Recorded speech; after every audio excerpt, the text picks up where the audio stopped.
Hey guys, welcome back to Dan Zoo's Reviews. It's probably only been about 2 years since the last episode of it, so welcome back.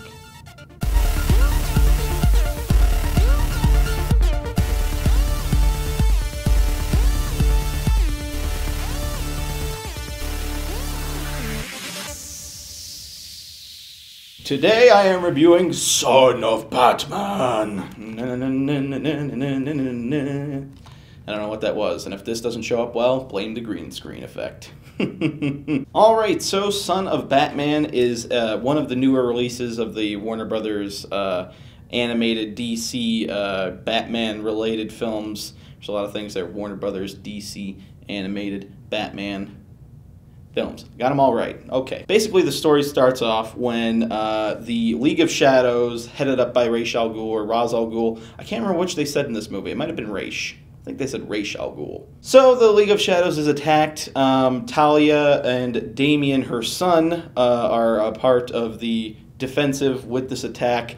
And in the attack, I keep saying attack, led by Deathstroke, Ra's al Ghul ends up getting killed to the point where the Lazarus Pit isn't going to bring him back. So Damian and Talia have to go to Gotham City to find Damian's father, who could only be Batman. It's called Son of Batman. It's not a big spoiler there. So that's pretty much it. Talia dumps off Damian on Bruce slash Batman and pretty much says, "Deal with it, yo." And then and the movie kind of continues on from there. So Damian is kind of hell-bent on revenge, getting revenge for, you know, his grandfather's death and at the hands of Deathstroke. And so that's kind of the whole Catalyst story thing going on. Plus there's, you know, some secret experiment stuff that was going on that Ra's was doing, that's Deathstroke's trying to take over and all that jazz. So I mean, that's the story in a nutshell. Now, it was a pretty good movie. I didn't have too many problems with it. Well, no, that's a lie. I had a couple problems with it. Mainly Damian's kind of annoying. I understand he's supposed to be kind of very, you know, he's pretty much been brainwashed to, you know, the League of Shadows gobbledygook that you know, Bruce is trying to kind of deprogram him from. Program. I can speak words. I like the dynamic between Bruce and this kind of foolhardy kid who is his son, so he's kind of tied by blood and such with this kid, so it's just like he can't just say, "I'm done with you." But it's an interesting dynamic between the two. But the kid is just annoying. He's pretty annoying. I don't think the character arc by the end of the movie was really that deserved, because he honestly didn't change much. There was a change, but it just, out of nowhere, Batman kept trying to instill these values into this kid, and this kid didn't listen. Even up to the climax, didn't listen to him at all, and then all of a sudden it's you know, I don't kill because I'm Batman's son. You know, it's just okay. Didn't quite earn that, in my opinion. That the annoying factor did kind of bother me a little bit. I mean, he was tolerable at parts. There were parts where I chuckled and stuff like that at his kind of foolhardiness and his, you know, lack of understanding of normal people and normal things. That was pretty funny. But it's something that kind of bothered me, and this is something that James brought up to me before I even watched the movie. The kid takes on Deathstroke one-on-one, and what?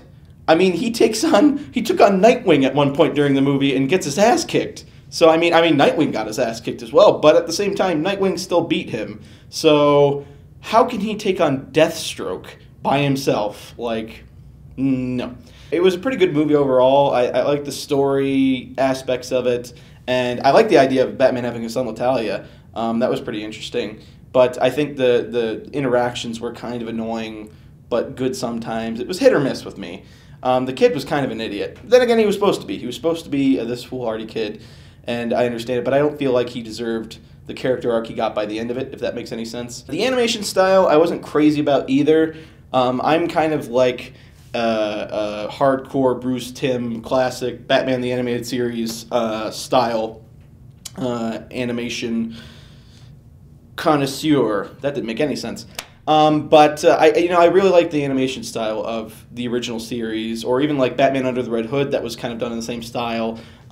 just kind of, you know, crisper looking because now everything's in HD. But I'm not crazy about the anime-ish style animation. That's just my, you know, aesthetic, you know, opinion on that.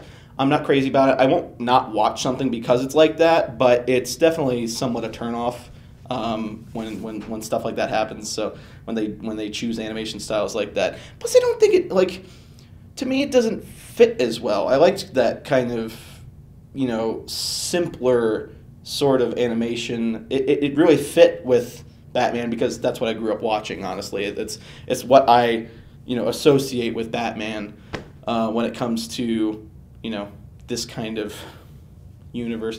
Am I making sense? I don't think I'm making sense. Voice acting is another thing that I should probably talk about a little bit. I wasn't crazy about the guy who did Batman.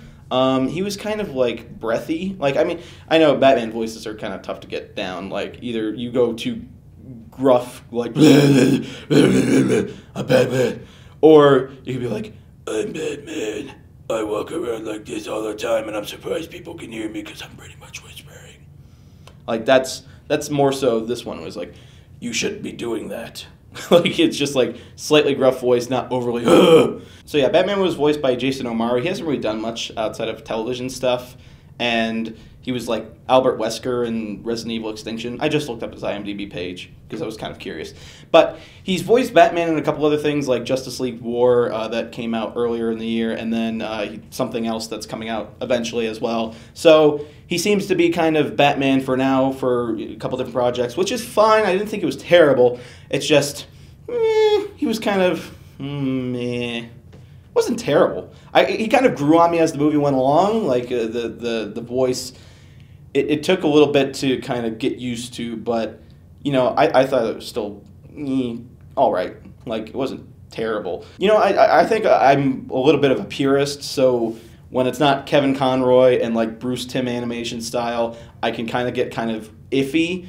But, you know, something like Under the Red Hood, where they had Bruce Green come in and do the voice of, or is it Greenwood? Greenwood? Bruce Greenwood. Bruce Greenwood. Pretty sure it's Bruce Greenwood. Anyway, when he came in and did the Batman voice, I thought it was excellent. Like, he was a really great Batman voice. But then again, I like Bruce Greenwood's voice a lot. So, you know, it was a good fit for the transition from Kevin Conroy to him. Then again, it also had the Bruce Timm animation style for Under the Red Hood. So, you know, there was a trade-off with the voice, but I was okay with the animation. And in the end, like, I was immediately into the voice because it was so good. They just needed that kind of older, deep, gruff voice. Like, that's what they need. They don't need kind of a younger dude going, I'm Batman, I'm walking around. This is curious. Where's the Joker? Like, I need, you know, where's the Joker? As opposed to, where's the Joker? You get what I'm saying? You get what I'm saying? Okay, I think you get what I'm saying. So yeah, overall, you know, all right movie. Wasn't anything crazy revolutionary. It was pretty simple, point A to point B story. No twists or turns, really. And, you know, it was just good. It was, if you have an hour and 20 minutes or however long that movie is to kill, it's not the worst thing you could do. It's not something like Under the Red Hood where I'd be like, watch that. That is amazing. Unfortunately, I wanted it to be, but it just wasn't. So, thank you guys for watching this Dan's News Reviews. Will Dan's News Reviews return now? I don't know. I kind of just brought this back for Bad Dan's Week, to be honest. Okay, bye. So, that wraps up this edition of Dan's News Reviews, Son of Batman. You can check out these videos over here if you want, you know, other Bat Dan's Week videos. Or you can even click the Dan's News Reviews playlist, because honestly I haven't made one of these in a while, and there was a few of them floating around, either on the Creature Hub or on my channel. So check either ones out, Bat Dan's Week videos, and be tuned for another video later today. Maybe it's called Bat Kevin. Who knows? See ya.